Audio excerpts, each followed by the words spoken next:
Bonjour. Énergie sexuelle, sexualité, sexe.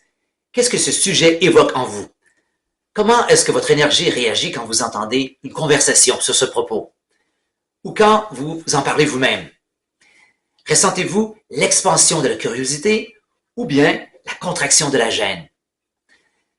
Est-ce que c'est un sujet qui suscite quelque chose d'agréable, d'addictif, de tabou, ou même peut-être un mélange de tout ça?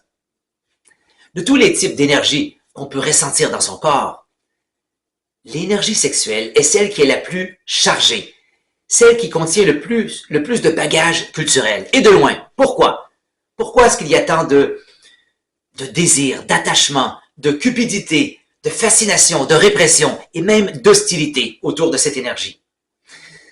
Il y a plusieurs raisons derrière ce phénomène, et on les examinera plus tard. Mais pour l'instant, laissez-moi vous donner la raison fondamentale pour laquelle cette énergie est si polarisante et pourquoi elle a été recouverte par des couches et des couches de croyances et d'émotions à travers les siècles. En un mot, l'énergie sexuelle est l'une des énergies les plus puissantes dans le corps humain. C'est l'énergie qui donne à la vie son impulsion. Et c'est pour cette raison qu'il existe une corrélation nette entre votre niveau de vitalité et la liberté avec laquelle votre énergie sexuelle circule en vous. Oui, il s'agit bien de l'énergie derrière l'attirance physique brute et les plaisirs sexuels, mais c'est aussi l'énergie qui est responsable de votre créativité. Et c'est une des formes les plus importantes de motivation pour les accomplissements matériels et sociaux. Oh oui, cette énergie est tout à fait présente dans les comportements et les activités non sexuelles. Alors que le sexe, c'est la dernière chose que vous avez à l'esprit. Plus que ça, non seulement son impact sur votre bien-être est énorme, mais elle peut aussi être un catalyseur pour votre transformation intérieure. Ou bien, elle peut tout simplement causer votre destruction. Donc, c'est juste impossible de parler d'énergie intérieure sans aborder l'énergie sexuelle. Avant de continuer, j'ai une information de haute importance pour vous. Certainement la plus importante de cette vidéo, peut-être même de cette chaîne. Cette connaissance a changé certains aspects critiques de ma vie. Vous êtes prêts? L'énergie sexuelle n'est pas la même chose que le désir sexuel. Je sais, on les confond souvent, mais il s'agit de deux choses bien différentes. Il y a évidemment de l'énergie sexuelle dans le désir sexuel, mais on peut parfaitement ressentir l'énergie sexuelle sans désir ou excitation. Et la partie triste de l'histoire, c'est que la plupart des gens ont seulement accès à leur énergie sexuelle que par leur désir et leur excitation. C'était assurément mon cas il n'y a pas si longtemps. Pour moi, l'énergie sexuelle, c'était une contraction. C'était en fait une contraction d'énergie, parce qu'elle était, si je peux dire, prisonnière du désir et de l'excitation. Mais maintenant, j'arrive à ressentir cette énergie comme une expansion. La plupart du temps, en tous les cas.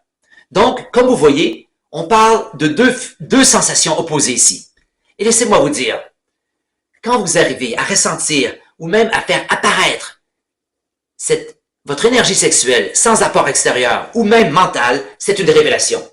Et votre sexualité devient quelque chose de bien différent. Ce n'est plus quelque chose que vous faites avec quelqu'un d'autre, mais c'est juste cette énergie très agréable et puissante que vous sentez à l'intérieur.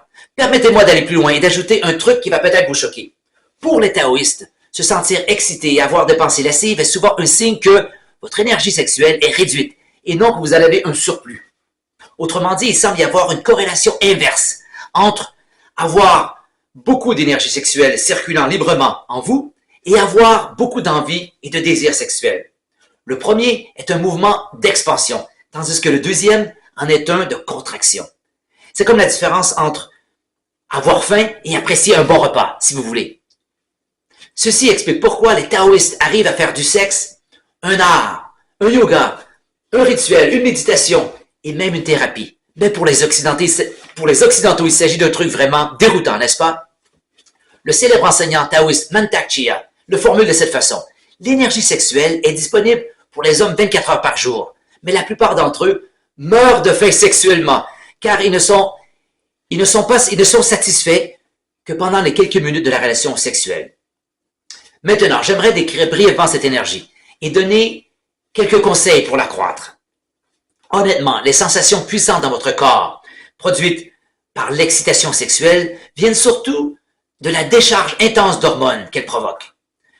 que vous ressentez comme par exemple des papillons dans le ventre, des tensions musculaires, une montée de la température, de la pression sanguine et de la fréquence cardiaque, ainsi de suite. Ces sensations peuvent évidemment être agréables, mais elles ont tendance à cacher et submerger leur source, c'est-à-dire votre énergie sexuelle qui est beaucoup plus subtile. Comment décrire la façon dont l'énergie sexuelle pure est ressentie? C'est comme une sensation chaude et presque liquide qui part habituellement de la région pelvienne et qui se répand naturellement dans tout votre corps. Évidemment, cette sensation est aussi très agréable, mais même si elle rehausse vos expériences sexuelles, elle ne veut pas vous pousser à davantage d'activités sexuelles. Assez paradoxal, vous ne trouvez pas? Donc, comment séparer le brut du subtil ici? Comment passer à travers toutes les couches pour atteindre le cœur? Je vais vous donner la même clé fondamentale que je vous ai donnée dans toutes mes autres vidéos. La pleine conscience. Vous devez aiguiser votre conscience ou perception comme un musicien ou un sommelier. Donc, utilisez les mêmes exercices d'attention que vous utilisez dans vos pratiques d'énergie intérieure. Et vous commencerez à ressentir cette précieuse énergie sexuelle, dépouillée de toutes les conceptions psychologiques que vous y aviez attachées. Au début, vous allez peut-être devoir provoquer le désir et l'excitation, évidemment, pour pouvoir la ressentir et l'isoler.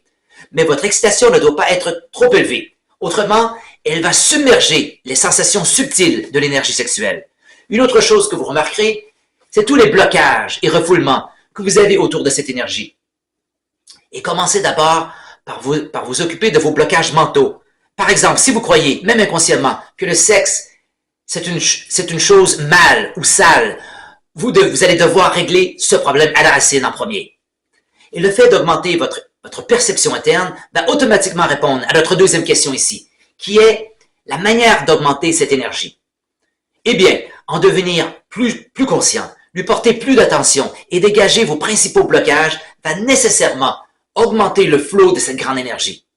C'est là où vous devez commencer. Parce que si vous n'augmentez que votre désir, ça va seulement accroître la pression si à l'intérieur de vous, l'énergie ne circule pas comme elle devrait. Merci pour votre présence et à bientôt!